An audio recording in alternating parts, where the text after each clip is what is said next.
Hi, Eli and Maddie. Daddy here again. Hope you guys are still well and happy during this rather crazy time in the world.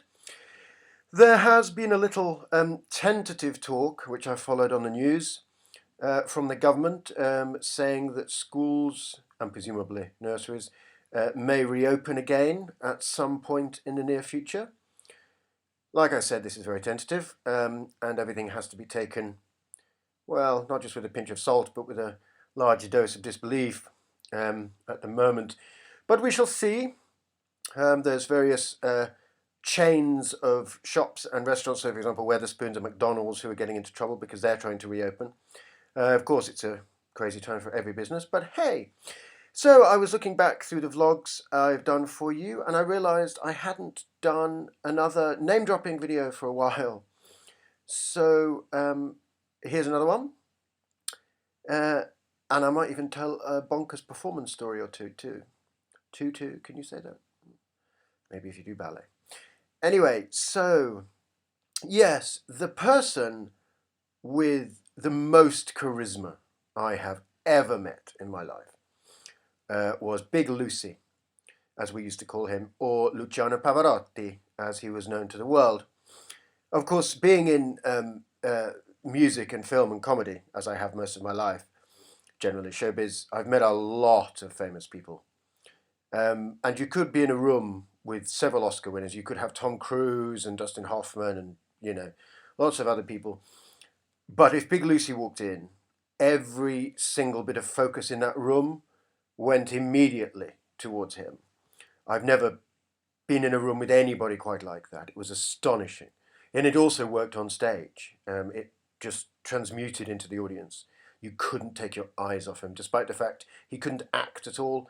Most of the time he just stood there and just sang. But if you can sing like that, then, you can get away with anything. So yes, I was very lucky once to have a masterclass, or to sing in a masterclass with him.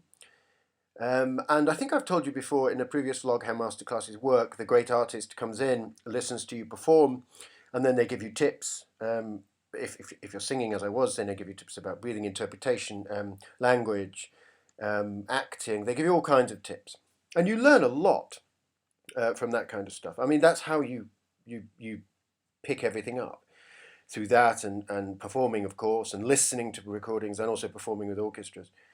But Big Lucy absolutely could not teach at all. He had nothing to say. Every single one of us who sang in the class, and there are videos of his masterclasses online, and he does exactly the same thing as he did with us, which was after we'd finished, he'd say some nice things about what we'd done, and then he'd say, you must always start every phrase with the diaphragm full. It doesn't matter whether you're doing a dying scene or a love scene or an anxious scene or a very happy scene. Every phrase, no matter how small, has to start with that diaphragm full. And of course he was completely right. I mean, technically he was probably the second greatest vocal technician of all time, the greatest probably, arguably, being Enrico Caruso. But he had absolutely nothing else to say, and basically spent the whole of the rest of the masterclass just telling funny anecdotes about himself, which I thought was rather lovely and endearing. It actually just put me in mind of a funny thing that happened like a week after that. And as I said, you learn from performing and working with orchestras. And there was this orchestra rehearsing a piece of mine. I think it was the Requiem, actually, which is a recording of which is on YouTube. And I remember talking to the first violinist saying, look, could you, this phrase, I know it's rather disjointed and rather sort of atonal, but could you play it like you would Tchaikovsky? By which I meant a stronger bow, deeper resonance, more romanticized sound. And I remember, and this taught me a lot.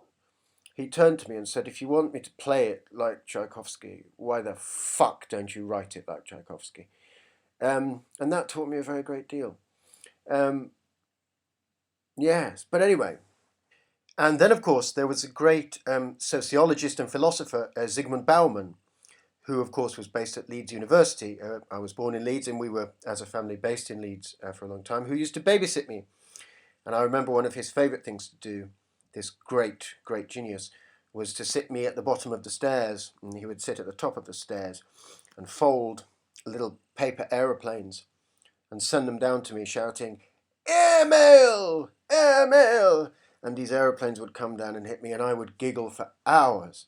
I thought he was a fabulously entertaining man.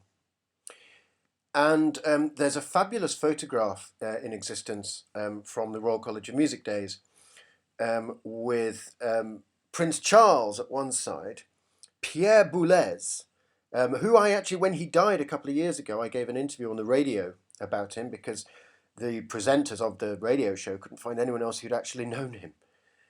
So it's Prince Charles, Pierre Boulez, me, Sir George Sholti at the end. But the funny thing about this was it was a gala. They were all in like very posh black, black tie, penguin suits. I think Prince Charles might have even been wearing a hat, some kind of bowler hat or something. And then there's me as a student there holding a pint of beer in a plastic skiff with those trendy holes in the knees of your jeans in a kind of rubbishy off yellow t-shirt.